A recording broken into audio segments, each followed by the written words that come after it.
tadi meninggalkan apa-apa yang diperintahkan Allah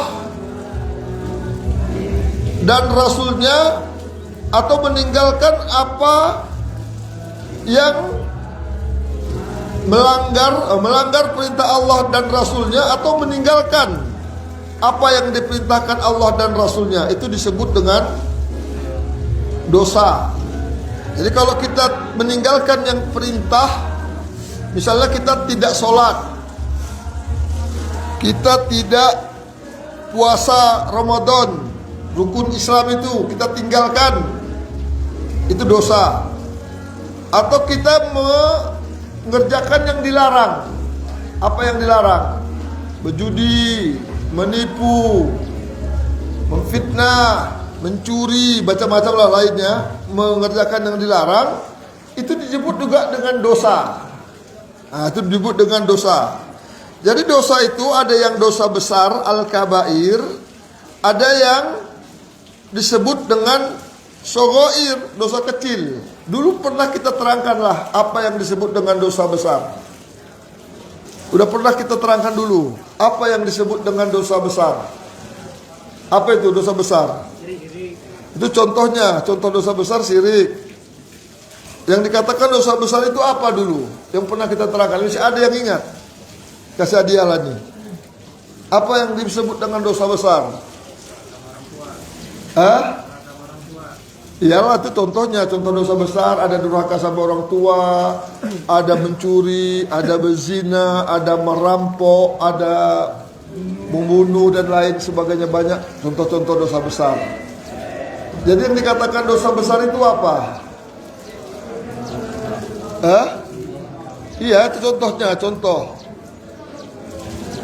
Jadi yang dikatakan dosa besar itu, dikatakan dosa besar itu adalah dosa yang diancam dengan hukuman di dunia dengan had, bisa hukum ta'uk, dicambuk, bisa dihukum pokok tong tangan, atau dilaknat, atau diancam dengan api neraka dalam Al-Quran dan Sunnah.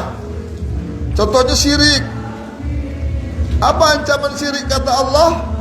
Dalam Al-Quran Allah katakan faqad haramallahu alaihil jannah. Sungguh-sungguh Allah haramkan atasnya surga. Jadi orang yang berbuat syirik itu diancam dengan haram, nggak mungkin masuk ke dalam surga. Jadi karena ada ancaman dari Al-Quran atau ancaman dari hadis Nabi, itu disebut dengan dosa besar. Itu pada bahasan yang lalu. Atau dia diancam dengan ancaman neraka. Dengan ancaman neraka. Itu dosa besar. Jadi Allah Subhanahu wa ta'ala mengancam dosa besar itu pelakunya di dunia, dan juga diancam di akhirat. Dalam Al-Quran Allah sebutkan, wa may ya'sillaha wa rasulahu fa inna lahu naro jahannama khalidina fiha abada.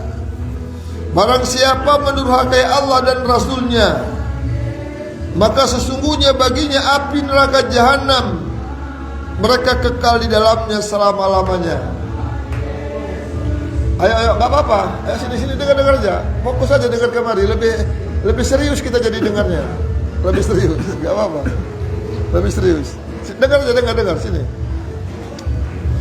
Jadi itu dosa. Jadi dosa maksiat menghalangi seseorang untuk mendapatkan hidayah. Jadi kalau seseorang mau mendapatkan hidayah, mau melakukan ketaatan kepada Allah Subhanahu wa ta'ala, yang pertama dia harus tinggalkan dosa, tinggalkan maksiat. Jadi orang yang meninggalkan maksiat dikatakanlah orang itu mendapat hidayah, karena dosa itu menghalangi hidayah. Kalau terus dikerjakan dapat mengeraskan hati seseorang, Jadi maksiat, dosa, pelanggaran terhadap syariat itu membuat hati kita keras. Bukan hatinya keras kalau dipicit kayak gini, enggak. Hatinya keras itu dia nggak bisa terima nasihat, nggak bisa dikasih tahu, nggak mau dia nerima nasihat orang, tidak mau dia dikasih tahu kesalahannya, marah.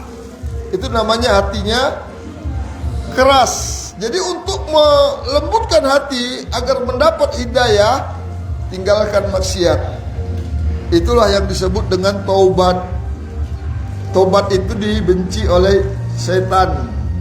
Setan gak senang manusia itu untuk taubat. Yang kedua, dosa menyebabkan musibah, bencana di dunia. Dosa itu menyebabkan kesulitan hidup di dunia. Sebagai akibat dari dosa-dosa, manusia jadi susah di dunia, susah di akhirat. Karena Allah Subhanahu wa taala telah sebutkan dalam Al-Qur'an, "Wa ma asabakum min musibatin fabima kasabat aydikum wa ya'fu ankum katsir." Dan musibah apapun yang menimpa kalian adalah disebabkan oleh perbuatan tangan kalian sendiri, dan Allah memaafkan sebagian besar dari kesalahan-kesalahan kalian. Surah Asy-Syu'ara ayat 30. Jadi kalau dosa kita itu nggak diampuni oleh Allah, setiap kita berbuat dosa langsung diazab, udah nggak ada manusia yang selamat. Itu udah banyak yang diampuni. Jadi musibah, bencana, malapetaka, segalanya yang terjadi di bumi ini yang menyebabkan manusia jadi susah, itu disebabkan dosa.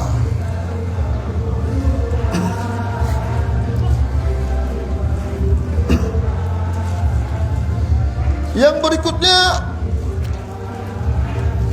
hadis Nabi an Sauban qala Rasulullah sallallahu alaihi wasallam, inna rajula la yuhramu rizqa bi dzambi yusibuhu. Sauban berkata, Rasulullah sallallahu alaihi wasallam bersabda, sesungguhnya seseorang benar-benar terhalang dari rezeki karena dosa yang dia perbuat. Jadi dosa itu menghalangi rezeki seseorang, baik rezeki di dunia maupun rezeki di akhirat. Jadi Nabi, para rasul diutus Allah itu untuk menerangkan ini, mana yang dosa, mana yang pahala, mana yang mendatangkan bencana, mana yang datangkan malapetaka. Itu semua Nabi menerangkan, mengajak umatnya untuk menjauhi yang namanya dosa. Jadi semua dosa, nggak ada jalan lain, harus dijauhi, ditinggalkan. Nah, jadi ditinggalkan semua dosa. Diingat-ingat, kita yang punya banyak dosa yang masa lalu mungkin, ingat, itu dibuang, ditinggalkan, bertobat kepada Allah Subhanahu wa taala. Jangan dosa itu dibawa ke dalam kubur, dibungkus dengan kain kafan kita. Maka kalau perlu dicatat di double folio, ditulis satu dosa, satu ini, aku pernah mencuri, aku ini, semua penuh, tobati satu persatu. Ya Allah, aku pernah mencuri harta si anu, ampunkan aku ya Allah, bersihkan dosaku ini ya Allah. Contreng ini kita buat dihapuskan semua. Itu menambah badan jadi sehat, menambah pikiran kita jadi fresh, menerima kebenaran. Karena terhalangnya kita dapat hidayah itu karena dosa yang pernah kita lakukan. Jadi dosa yang kita lakukan masa lalu kita tobati, jangan menjadi sebab datangnya bala kepada kita. Itu dia. Karena dosa itu bahayanya yang pertama mengundang kesempitan hidup. Hidupnya jadi sempit. Walaupun dia banyak harta, walaupun jabatannya tinggi, hartanya banyak, tapi hidupnya terasa sempit. Karena Allah sudah terangkan dalam surat Toha 124, "Wa man a'rada an dzikri fa inna lahu ma'isyatan dongka." Barang siapa yang berpaling dari peringatanku, maka baginya kehidupan yang sempit. Jadi kehidupan itu terasa sempit bagi orang yang banyak melakukan perbuatan dosa. Hartanya banyak, istrinya cantik, jadi bunuh diri juga.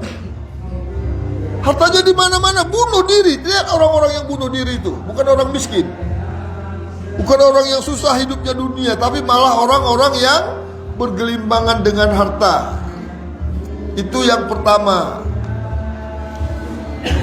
Yang kedua, dosa itu menghilangkan keberkahan. Tahu berkah? Apa itu yang dikatakan berkah? Karena berkah ini kita didoakan. Mulai nikah kita didoakan berkah. Apa doa orang yang menikah? Allahumma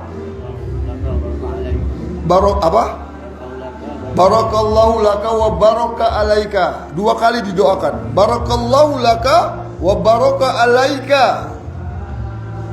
Wa jama'a bainakum fil khair. Itu ketika nikah, kalau anak kita nikah, itu doanya dulu yang penting daripada amplop. Tapi orang sekarang lebih penting amplop daripada doa.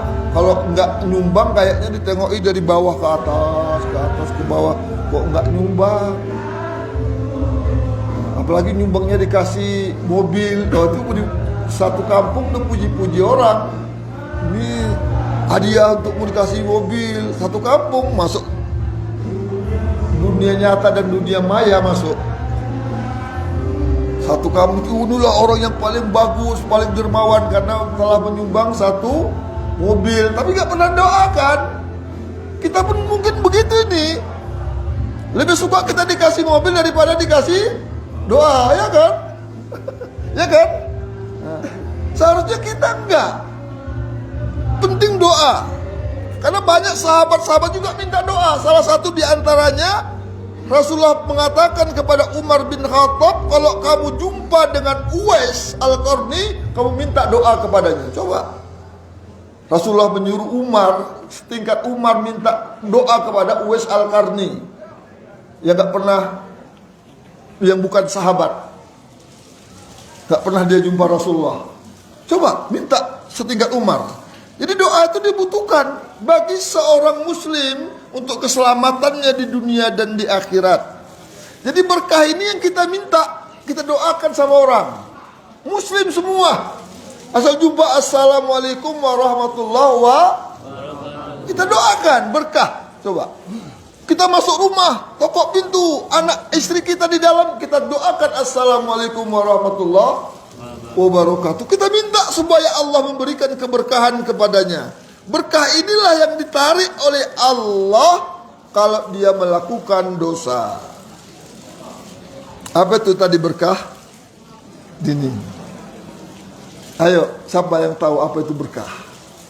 Meminta doa supaya didoakan yang minta doa supaya ya walaupun salah nggak apa-apa.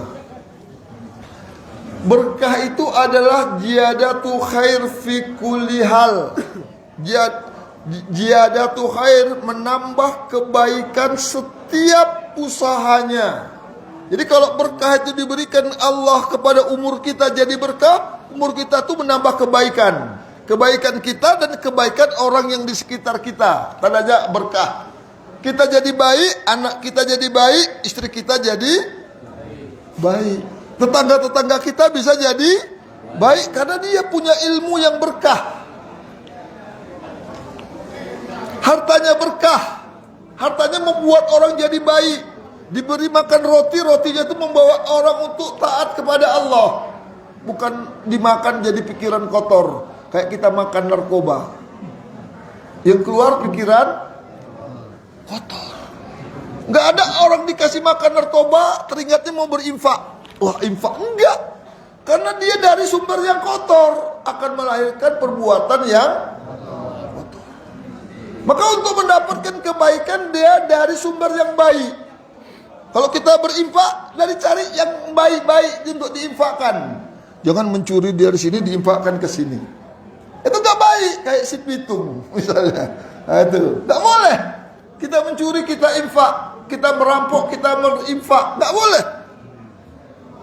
Jadi itu hilang berkah. Kalau kita mau berkah, cari dari yang baik yang diridhoi oleh Allah Subhanahu wa taala. Karena Allah sudah mengatakan dalam Al-Qur'an, walau anna ahlal qura amanu wattaqau lafatahna alaihim barakati minas sama'i wal ar walakinna kadzabu. Allah telah katakan seandainya penduduk negeri ini beriman dan bertakwa, pasti kami bukakan keberkahan dari langit dan bumi, namun mereka mendustakan. Apa syarat untuk terbukanya keberkahan dalam ayat ini yang baru kita sampaikan? Ayo, yang barusan saya bacakan tadi, apa ayatnya? Yang untuk mendapat keberkahan apa tadi? Nah, disimak lagi bagus-bagus. Saya bacakan lagi. Artinya tadi ayat tadi mengatakan seandainya penduduk negeri-negeri beriman dan bertakwa, pasti kami bukakan keberkahan dari langit dan bumi, namun mereka mendustakan. Apa tadi syarat untuk jadi dapat berkah? Takwa. Beriman dan bertakwa. Ya, beriman dan bertakwa. Kasih. Beriman dan bertakwa. Itu kalau mau berkah. Kita harus beriman kepada Allah Subhanahu wa taala dan bertakwa kepada Allah kalau mau berkah. Enggak bisa berkah kalau tidak beriman. Jadi untuk beriman tinggalkan maksiat, nuntut ilmu agama. Enggak bisa orang beriman orang jahil bodoh. Untuk beriman dia harus tuntut ilmu. Untuk bertakwa dia tuntut ilmu. Ilmu apa? Ilmu agama. Belajar Al-Quran, belajar sunnah Nabi Sallallahu Alaihi Wasallam. Boleh belajarnya pakai ustadz langsung, boleh belajarnya pakai buku, boleh belajarnya bertanya dengan teman, boleh belajarnya pakai internet. Ada banyak TV-TV dakwah, TV-TV sunnah, radio-radio dakwah, radio-radio sunnah di sini. Kita tinggal picit. Apa hukumnya ini? Cara sholat menurut Rasulullah kita buka. Belajar. Pergunakan ini untuk jadi senjata orang beriman. Menjadikan kita beriman. Supaya yang kita pegang ini apa namanya ini? Berkah. Handphone ini berkah sama kita. Kenapa? Membuat kita nambah ilmu, nambah iman, menambah ketakwaan kita kepada Allah. Kalau kita tengok yang dilarang Allah, tengok gambar porno, film porno, cara-cara apa namanya tuh, lodes, di sini bisa juga ditengok, digunakanlah di sini caranya bagaimana. Ini bukan orang kerjaan orang beriman, nambahi dosa, jadilah dosa jariah. Kalau mau pandai melodes, pandai cara tipu, pandai cara macam-macam berbuat dosa, jangan itu diajarkan. Kalau diajarkan nanti mati ke dalam kubur, tanggung di dunia dosa jariah walaupun jasadnya sudah jadi bangkai di dalam tanah. Dia ingin balik ke dunia, ya Allah balikkan aku ke dunia. Untuk apa balik ke dunia? Untuk taubat, membersihkan dulu orang-orang yang diajar berbuat dosa. Jadi kalau dosa jangan diajar, jangan diajari. Kalau pernah berbuat dosa jangan diceritakan sama kawan. Aku dulu preman, merampok, mencuri begini caranya, mencongkel Honda, mencongkel kereta pakai kunci ini, di sini di tempat. Jangan diajarkan itu. Jangan diajarkan, begini buat kuncinya kunci T, kalau kunci O nggak bisa. Misalnya begitu, nggak bisa, nggak boleh diajarin. Nampaknya di sini, kalau di tempat lain murah, patah diginikan. Ini kuat dia punya, tengok. Jangan diajarin. Ini kuajarkan sama kamu karena kamu udah tobat, udah hijrah. Pulang, don lembek imannya, luntur ketaatannya selama di sini. Kata si Ani itu di sini buat caranya begini. Dia buat tanggung dosanya itu sampai akhir kiamat. Walaupun kita udah mati, diajarkannya lagi, tanggung dosanya, cicitnya diajarkan banyak. Dari mana aku dapat dosa sebanyak ini ya Allah? Di hari kiamat dia bilang, oh itulah dari ilmu kejahatan yang kau ajarkan. Jadi ilmu kejahatan diceritakan pun jangan. Aku tuh makan mantan preman nih, badanku nak cucuk 5 liang, gak mempan karena aku belajar ilmu kebal. Kalau kau belajar ilmu kebal di sana, nah ini kan tunjukkan itu gak boleh. Gak boleh. Diceritakan keburukan sama orang gak boleh. Nah, jadi yang boleh diceritakan itu yang baik-baik. Kalau dia dapat mengikuti kebaikannya, kita dapat di akhirat jadi pahala jariah. Itu yang orang cerdas, orang pintar, orang jenius, dia sibuk di dunia itu membuat jariah. Buat jariah. Jalan yang berlobang kamu bagusin, kamu timbun, bukan pakai kerdus diminta-minta. Enggak. Gratis dibagusin biar orang lewat. Sebanyak orang lewat di situ kamu dapat pahala walaupun kamu sudah mati. Buat jembatan, buat paret supaya jangan kebanjiran, supaya tetangga kita enak, supaya orang sholat enak, dibuat sajadah, dibuat kipas angin. Selama itu dipakai, kita dapat jariah, pahala walaupun kita sudah jadi bangkai di tanah ribuan tahun.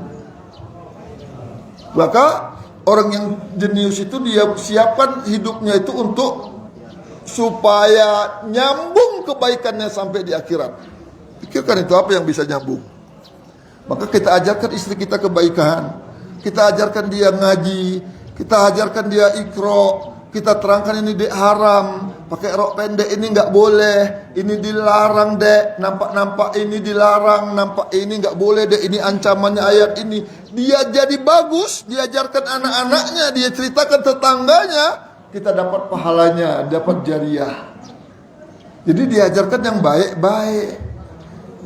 Nah itu dia, baru itu namanya dirinya barokah, umurnya berkah, rezeki yang dimakan berkah, membawa dia untuk dekat kepada Allah, membawa orang sekitarnya itu untuk takut kepada Allah Subhanahu wa ta'ala. Kalau itu dilakukan akan bertambah rezekinya. Itu janji Allah. Walau anna ahlal qura amanu wattaqau lafatahna alaihim barakatan minas sama wal ar. Seandainya penduduk negeri ini beriman dan bertakwa, pasti kami bukakan keberkahan dari langit dan dari bumi. Jadi untuk membaguskan rezeki pertama dulu jadi orang beriman dan bertakwa. Coba dibuat. Kalau mau cari istri yang beriman, kalau menjadi lahir dari rahim istri kita anak-anak yang taat, kita jadi orang taat dulu. Taati dulu diri kita untuk kepada Allah. Lapatahna akan Allah berkahkan nanti kemudahan-kemudahan di rumah tangga kita. Tapi kalau kita kasih makan istri kita dari hasil copet, kita hasil dari tipu, hasil dari curi, dimakan istri kita, jadi darah dagingnya, hamil istri kita, lahirlah anak dari tumbuh daging yang haram, itu susah diajar kebaikan. Dompet bapaknya pun bisa dicurinya. Bukan dompet orang, dompet bapaknya pun dicurinya. Tabung gas mamaknya dicurinya. Habis semua di rumah dicurinya. Kenapa? Salah bapaknya. Kenapa dikasih makan istrinya dari yang haram? Itu tobati dulu, itu tobat supaya terputus apa namanya embrio buruk itu. Sel-sel keburuk itu tobat kepada Allah supaya Allah putuskan. Kalau kita tobat, kita sesalkan semua kejahatan kita itu, dosa yang kita lakukan itu diganti, dirubah menjadi kebaikan. Coba Jadi perbanyak kita istighfar kepada Allah Subhanahu wa taala di sisa-sisa umur kita ini supaya hidup kita itu jadi berkah. Jadi berkah. Yang berikutnya, ikuti sunnah Nabi. Sunnah itu kita tinggalkan diangkat berkah. Salah satu sebabnya berkah diangkat, nabadu sunnatun nabihim. Mereka rubah sunnah-sunnah Nabi mereka. Jadi kita ikuti Nabi, berkah. Meninggalkan sunnah Nabi, Allah akan cabut berkah. Besoknya kita senang meninggalkan sunnah Nabi, senang beribadah yang tidak ada sunnahnya, tidak gelisah, tidak resah diri kita untuk menyelisihi Nabi kita. Itu tandanya kita diangkat berkah. Dikasih tahu, ini salah nih, dia sholat seperti ini, kepalamu yang salah. Karena melawan, udah hilang berkah. Kalau dia berkah, beriman, ini salah nih dek, alhamdulillah, terima kasih, jazakallah khair, terima kasih banyak. Itu diucapkan kepada orang yang menerangkan kesalahannya. Tapi kalau dia tidak ada keberkahan, dia sembunyi-bunyi melakukan dosa. Ketahuan dia, marahi orang yang tahu dia. Asko jangan bilang orang ya, aku bunuh kau. Nah, itu dia. Makanya kalau kepergok pencuri, bergantungan dibunuhnya orang yang mergoinya. Itu dia, karena hilang berkahnya, gak ada kebaikannya. Jadi untuk berkah, beriman dan bertakwa, tinggalkan maksiat. Yang berikutnya, yang ketiga tadi sudah kita singgung. Maksiat, dosa itu menyebabkan hati menjadi keras, mengeras hati. Fawailul lil qasiyah qulubuhum min dzikrillah. Celakalah orang-orang yang hatinya keras dari mengingat Allah. Surah Az-Zumar ayat 22. Jadi maksiat itu membuat hati kita nggak bisa dikasih tahu. Kita mau menang sendiri, ego tinggi, temperamen tinggi, nggak bisa nerima nasihat orang. Itu dia, berkahnya telah dicabut. Tandanya hati kita keras. Tahu kesalahan kita, ini salah dikasih tahu orang tua kita, dikasih tahu istri kita marahi orang yang ngasih tahu, bukan kita bersyukur. Harusnya kita kalau tahu kesalahan kita bersyukur. Wa tawassau bil haq wa tawassau bis sabar. Saling, wa tawa itu saling memberi nasihat. Hari ini saya beri nasihat, besok antum jemaah semua bisa kasih nasihat saya. Biasa. Hari ini Nabi tegur sahabat, kadang-kadang Nabi pun ditegur sahabat. Pernah Nabi sholat 5 rakaat. Lupa saya sholat zuhur apa sholat asar. Sahabat tanya, ya Rasulullah, adakah perubahan sholat kita? Nggak ada. Kenapa rupanya? Kita tadi sholat 5 rakaat ya Rasulullah. Tegur. Maka Nabi sujud sahwi. Jadi begitu. Jadi kalau ada ustadz salah menyelisih, jangan kita bilang, oh itu kan ustadz udah diampuni dosanya. Enggak. Tegur ustadz itu kalau salah. Misalnya ustadznya makan tangan kiri, tangan kanannya sehat, tangan kanannya bagus. Tegur, ustadz kok makan tangan kiri? Karena makan tangan kiri itu dilarang. Makan dan minumlah kamu dengan tangan kananmu. Sesungguhnya setan itu makan dan minumnya dengan tangan kirinya. Jadi kita disuruh makan dan minum dengan tangan kanan. Makan tangan kiri dosa karena menyelisihi sunnah. Menyelisihi sunnah itu siapa? Kebiasaan setan. Setan itu biasanya menyelisihi sunnah nabinya sallallahu alaihi wasallam. Jadi disuruh kita makan dengan tangan kanan. Kalau tangan kirinya, tangan kanannya sehat, kecuali tangan kanannya sakit, itu lain. Jadi dosa maksiat yang dilakukan terus-menerus menjadikan hati keras, sulit menerima kebenaran. Ini yang disenangi setan, kita tidak bisa menerima kebenaran. Nah, itu dia disenangi setan. Yang keempat, dampak buruk perbuatan dosa itu adalah Allah akan menurunkan berbagai musibah, bencana, banjir, longsor, gempa, petir. Apalagi petir, banjir, gempa, longsor,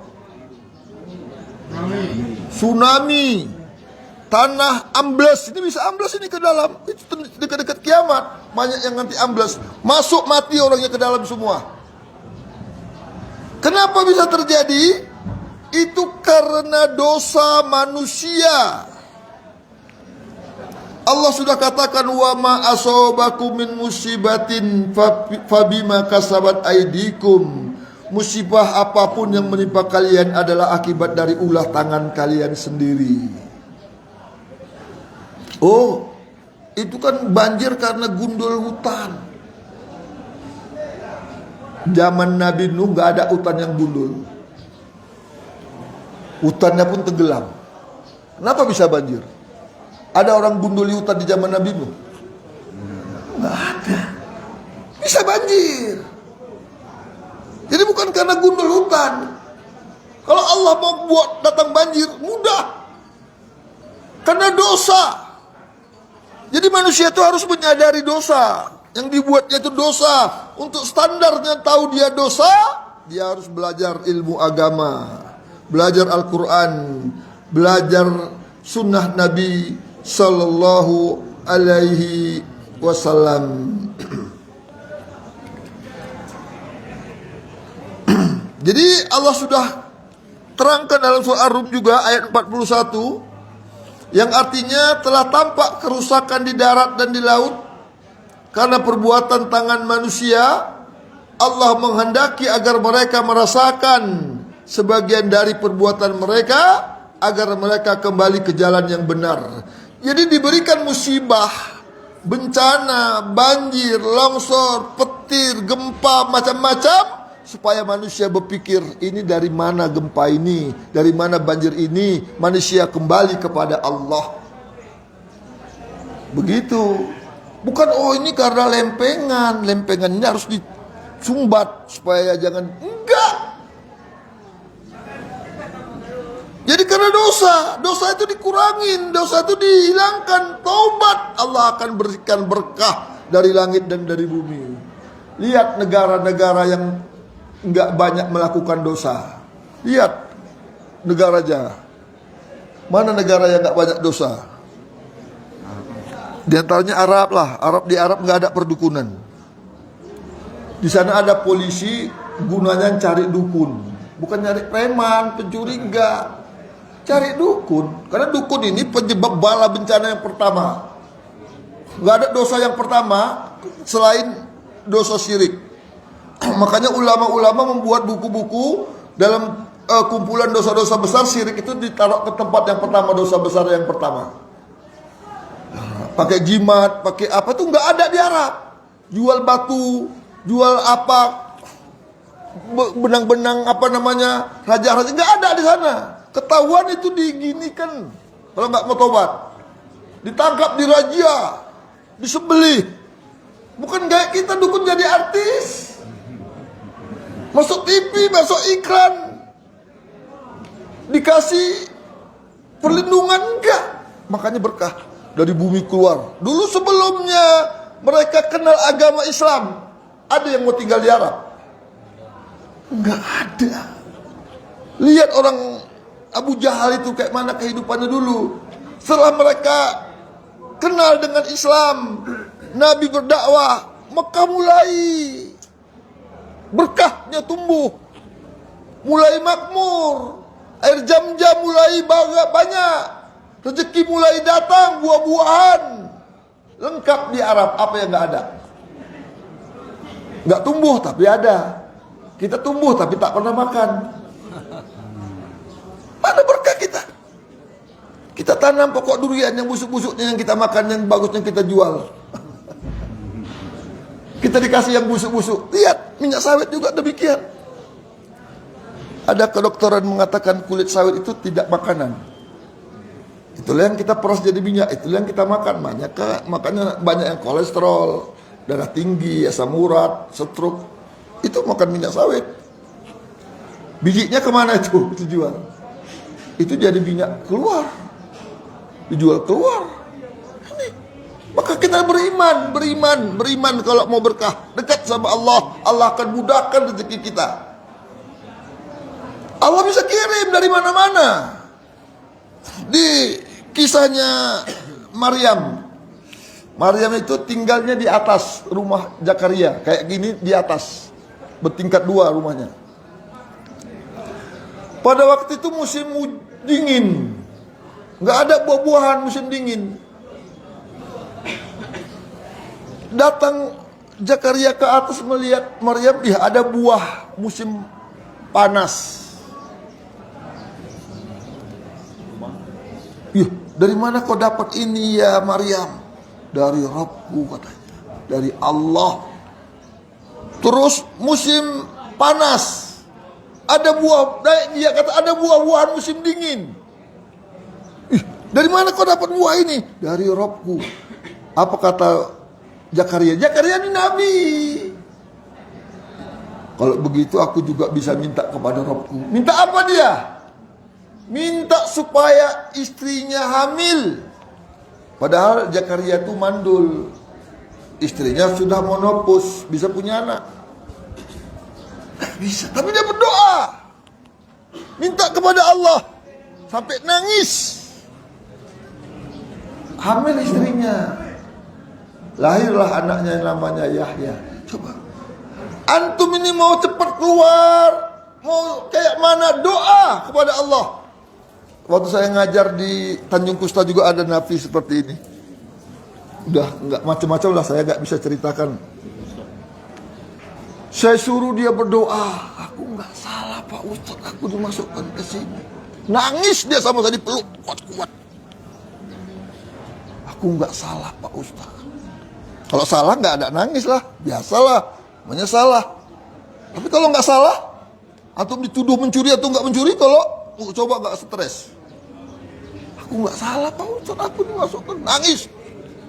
Peluknya saya nangis. Habis pengajian nangis-nangis di peluk saya. Saya bilang, Bapak punya Allah. Minta sama Allah. Nabi Soleh selewat jalan. Ya Soleh, kalau kau memang betul Nabi, minta sama Tuhanmu. Keluarkan unta dari bukit batu ini. Permintaan yang mustahil. Batu di Arab bukan kayak batu gunung di Indonesia, gunung di Arab. Batu padas. Batunya tuh lengket, padas. Gak ada rumput. Mana mungkin timbul keluarga unta, gak ada binatang. Siapa yang mau tinggal di batu-batu? DJ selewat, mintalah sama Tuhanmu itu, keluarkan unta kalau kau memang punya Tuhan. Tiap hari DJ minta dia kepada Allah. Ya Allah, aku dihinakan kaumku, ya Allah, direndahkan kaumku. Aku mohon kepadamu ya Allah. Minta permohonan yang diinginkan kaumku ya Allah. Keluarkanlah unta dari bukit batu ini ya Allah. Berdoa terus. Bergetar bukit itu, keluar unta, coba. Mustahil, yang gak mustahil, mustahil. Yang gak mungkin sama Allah. Mungkin. Jadi Nabi itu minta sama Allah. Karena dia dimasukkan narkoba ke dalam mobilnya dia yang ditangkap. Minta dia nangis-nangis sama Allah. Beberapa bulan ya, 3 bulan lah lebih. Jadi jangan kita berdoa, jangan minta langsung dikabulkan. Kadang-kadang ada yang terkabul cepat, ada yang terkabul lama. Nabi Yusuf aja minta keluar dari penjara berapa tahun dia berdoa. 14 tahun baru dikabulkan doanya. Nah, kita berdoa udah berapa lama? Baru ada 1 tahun, 2 tahun. Belum. Minta supaya istri kita dijaga Allah di rumah ya Allah. Berilah keberkahan istriku ya Allah. Mudahkan rezekinya ya Allah. Beri dia minta, doakan kesehatannya ya Allah. Jaga dia dari orang-orang jahat ya Allah. Minta anak kita lindungi ya Allah. Anakku dari perbuatan buruk, dari gangguan jin, gangguan manusia ya Allah. Jaga ya Allah. Berikan anakku akhlak yang mulia. Minta, doa. Kita gak bisa jaga, Allah yang jaga di rumah. Rezeki itu bisa tiba-tiba datang datangkan Allah ke rumah kita tuh. Udah kayak Maryam tadi. Soleh, Zakaria berdoa. Jadi berdoa kepada Allah banyak. Karena nggak ada yang dapat menolak bala itu kecuali doa. Doa itu tetap dikabulkan Allah selama dia tidak mengatakan doaku tidak dikabulkan Allah. Kalau dia katakan doanya tidak dikabulkan Allah, doanya tidak dikabulkan di dunia dan tidak dikabulkan di akhirat. Karena setiap doa kita itu nggak ada yang sia-sia. Kita berdoa minta di dunia nggak nampak hasilnya, tapi di akhirat seharusnya kita masuk neraka kalau nggak berdoa. Karena doa kita itu rupanya dikumpulkan Allah di akhirat untuk memasukkan kita ke surga. Maka dia katakan, ya Allah, seharusnya doaku jangan kau kabulkan di dunia, kabulkan aja di akhirat semuanya. Minta dikabulkan semua di akhirat kalau tahu. Tapi kita nggak tahu, maka banyak-banyak berdoa. Banyak berdoa. Segala urusan kita minta kepada Allah berdoa. Sampai para sahabat itu kalau lepas aja tali sandal meminta kepada Allah. Bukan minta, ya Allah turunkanlah sandal dari langit. Enggak. Ya Allah, sandalku putus, ya Allah berilah aku mudah gantinya, ya Allah, ganti yang bagus, ya Allah. Minta sama Allah. Ada aja jalan gantinya itu nanti. Kok sekali belum terkabul doanya, minta lagi puluhan kali sampai ribuan kali berdoa. Sama dengan Nabi Yusuf 14 tahun berdoa. Baru dikabulkan Allah. Kita baru seminggu, sebulan, 2 bulan, setahun bilang doa kita nggak dikabulkan. Akhirnya doa kita nggak dikabulkan di dunia, tidak dikabulkan di akhirat karena kita sudah buruk sangka sama Allah. Yang kelima, dosa itu menghapuskan atau mengurangi pahala amal soleh. Jadi kita melakukan dosa, melakukan maksiat, itu dikurangi pahala kita, kebaikan kita. Nabi katakan, Allah katakan dalam surah Al-Baqarah 264, ya ayyuhalladzina amanu la tubtilu shadaqatikum. Wahai orang-orang yang beriman, janganlah kalian membatalkan pahala sedekah kalian. Jadi dia dengan apa dibatalkan pahala? Dengan apa dibatalkan kebaikan? Dengan dosa. Kita berbuat amal soleh, kita buat ketakwaan, kita buat kebaikan, kita buat dosa. Akhirnya nggak tinggal dari amal kita itu kecuali dosa. Jadi dosa itu dikurangi, dihilangkan, dijauhi, ditobati. Jadi dijauhi. Berikutnya dampak maksiat menurut sunnah. Tadi dalil-dalilnya dari Al-Quran. Sekarang dalil dari sunnah. Dosa itu menutup hati dan mematikan nur iman. Nabi mengatakan dalam hadis riwayat Tirmidzi, qala Rasulullah sallallahu alaihi wasallam, innal mu'mina idza aznaba kanat nuqtah sauda'u fi qalbih. Sesungguhnya apabila seorang mukmin melakukan dosa, maka muncul titik hitam di hatinya. Jadi satu kali titik hitam, besok dilakukan dosa lagi muncul titik hitam, besok dosa titik hitam, hatinya jadi hitam karena banyak melakukan dosa. Dengan apa dikurangi dosa? Dengan taubat. Kita perbanyak taubat supaya hati kita itu bisa nerima, bisa bersih, bisa terang, bisa bersinar, menerima nasihat, dikurangin, tinggalkan dosa. Yang berikutnya Nabi mengatakan, qala Rasulullah sallallahu alaihi wasallam, innal abda la yuhramu rizqa bi dzambi yusibuhu. Seseorang hamba bisa terhalang rezekinya karena dosa yang dia lakukan. Coba. Rezeki kita, rezeki anak kita, rezeki istri kita, terhalang karena kita lakukan dosa. Maka tobati itu dosa-dosa yang kita lakukan semua, bersihkan dosa itu supaya Allah membukakan amal soleh, membukakan mudah datangnya rezeki ke tubuh kita, ke tubuh anak dan istri kita. Yang berikutnya Nabi mengatakan, qala Rasulullah sallallahu alaihi wasallam, innallaha thayyibun la yuqbalu illa thayyiban. Sesungguhnya Allah itu maha baik dan tidak menerima kecuali amal yang baik-baik. Jadi jangan dicampur perbuatan baik dengan perbuatan buruk, enggak boleh dicampur. Dalam hadis yang lain Nabi mengatakan, walam yang kusul mikyala wal mizana ila uhidu bisinin. Tidaklah suatu kaum mengurangi takaran dan timbangan kecuali mereka ditimpa peceklik. Mengurangi apa? Takaran dan timbangan. Maka kita ajarkan istri kita supaya bagus dalam jual beli. Istri kadang-kadang, istri ini perlu diajari ilmu jual beli. Dia beli ikan, udah ditimbang sama tukang ikan. Nih, sekilo. Kata dia, tambah lah bang satu. Kalau satu pembeli tambah satu, 10 pembeli udah sekilo. Kalau dia ngecer di kampung itu 100 rumah, 100 ekor, berapa kilo itu? Mana tahan dia nambah. Nggak dikasih, besok nggak jadi beli.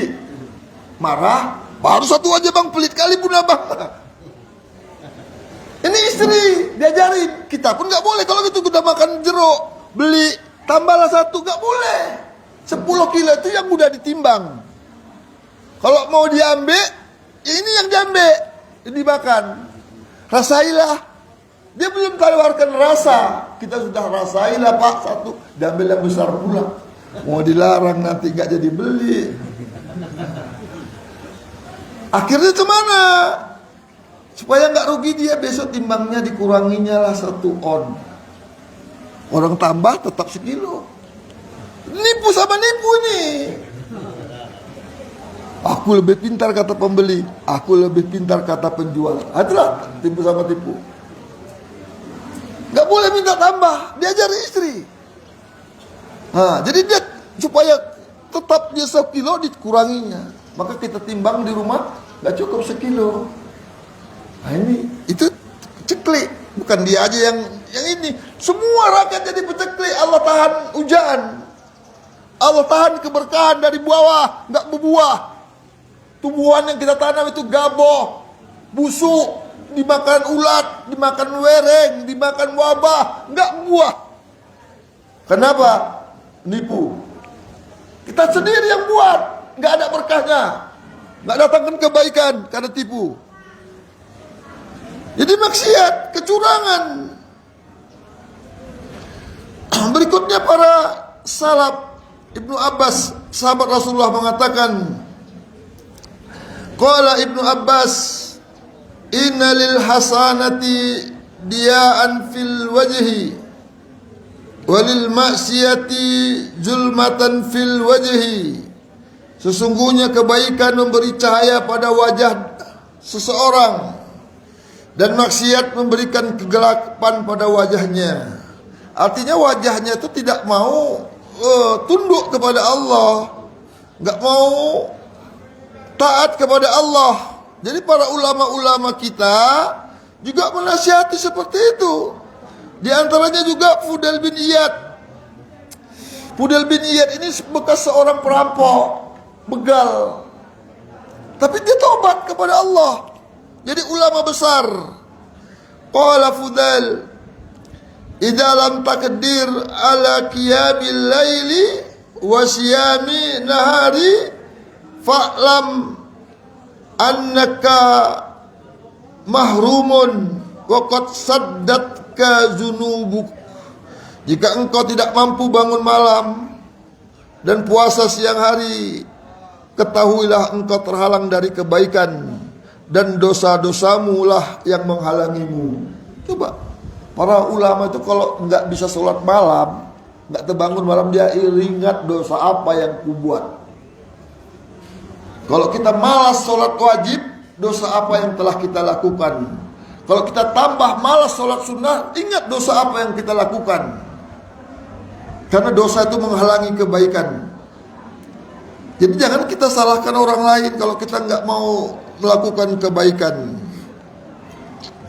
Jadi masih banyak ini nasihat-nasihat para ulama kita yang melarang untuk melakukan perbuatan maksiat. Jadi jemaah yang dimuliakan Allah, semoga apa yang kita sampaikan tadi bermanfaat bagi kita semua, dapat kita ingat-ingat, menambah semangat kita untuk taat kepada Allah Subhanahu wa taala. Dimudahkan kita untuk mengamalkannya, dimudahkan kita jalan ke surga, dimudahkan kita tinggalkan semua yang dilarang Allah Subhanahu wa taala. Berikutnya siapa yang mau bertanya dipersilahkan. Saya kasih hadiah nih biar cepat habisnya. Yang belakang dulu, yang belakang. Ada yang belakang. Ya Pak. Waalaikumsalam warahmatullahi wabarakatuh. Iya Pak. Mantap, bagus. Ini Pak, silakan Pak. Amalan apa yang bisa menghapus dosa-dosa kita? Yang pertama, Bapak harus taubat. Kalau nggak taubat, amalan nggak terhapus.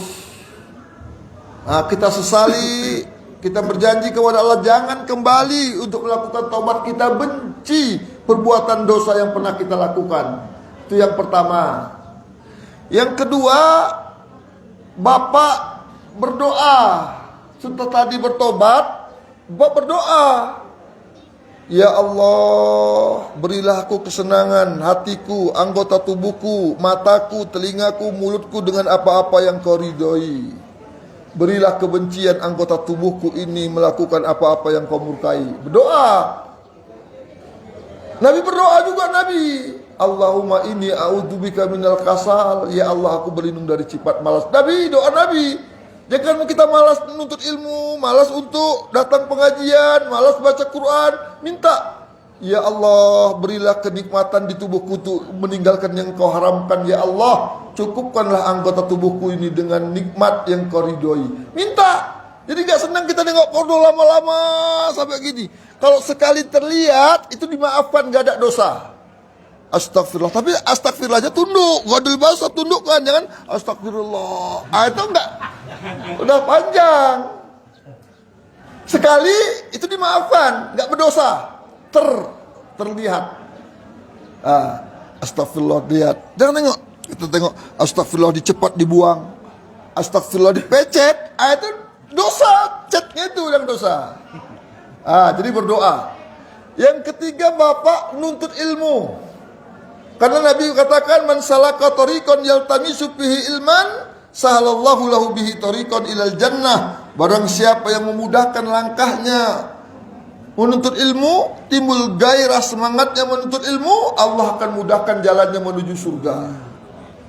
Jadi kalau mau masuk surga, wajib datang ke majelis ilmu. Enggak mau masuk ke surga, dia tidak akan datang ke majelis ilmu. Karena ini Nabi katakan juga dalam hadis, bagian dari taman surga. Nabi mengatakan, man idza marartum bi riyadil jannah, kalau kau lewati taman surga, farta'u, mampir.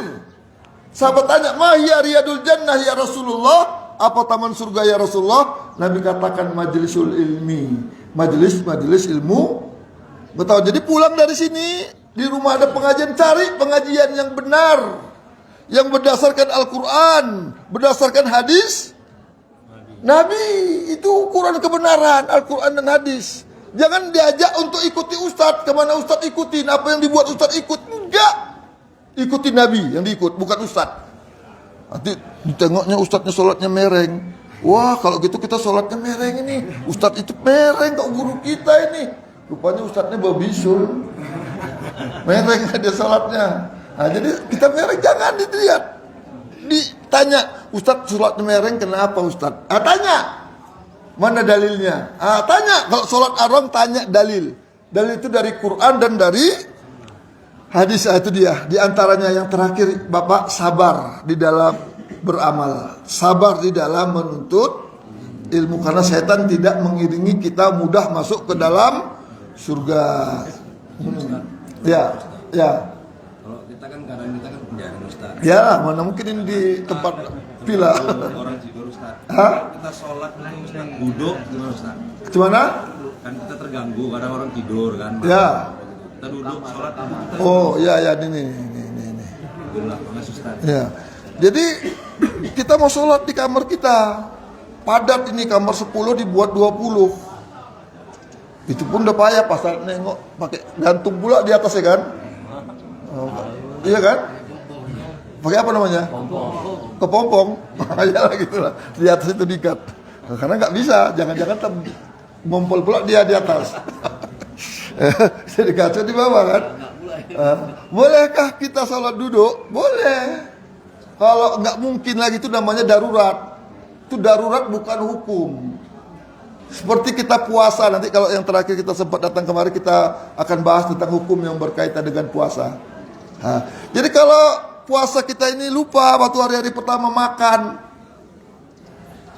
lupa ini, kata istri, makan puasa. Oh iya, alhamdulillah, udah masuk, nggak apa-apa, lupa. Itu lupa, itu bukan hukum.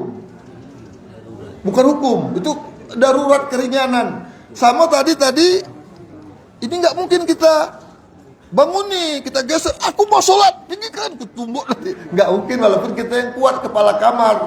Misalnya kepala kamarnya orang soleh, misalnya nggak boleh, kecuali kita sepakati yang ini kita buat sholat.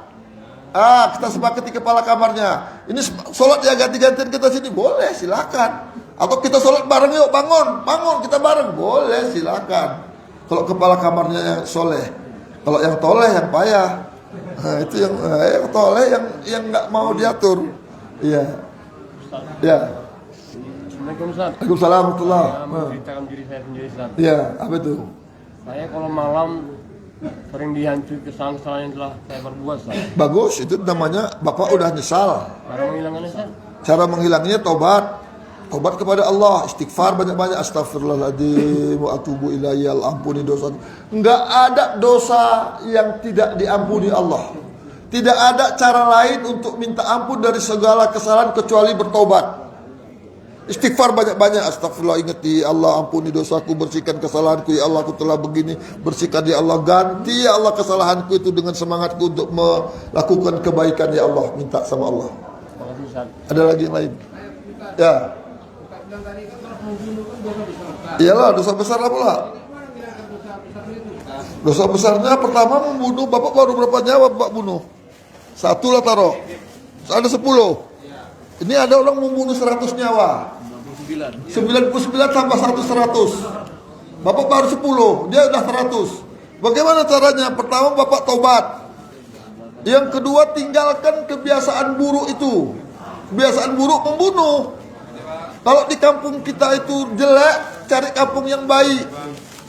Jadi cari lingkungan yang baik, yang kita bisa belajar agama. Itu dia. Syaratnya itu seperti itu. Jadi minta tobat kepada Allah, tobat banyak-banyak kepada Allah. Yalah, nih kasih semua lah, tinggal 2. Ayo. Jadi demikian saja kajian kita pada siang hari ini. Kepada Allah kita mohon ampun. Semoga apa yang kita sampaikan menjadi ilmu yang diberkahi, ilmu yang bermanfaat bagi kita semua. Kepada Allah kita mohon ampun. Subhanaka Allahumma wa bihamdika asyhadu an la ilaha illa anta astaghfiruka wa atubu ilaik. Assalamualaikum warahmatullahi wabarakatuh.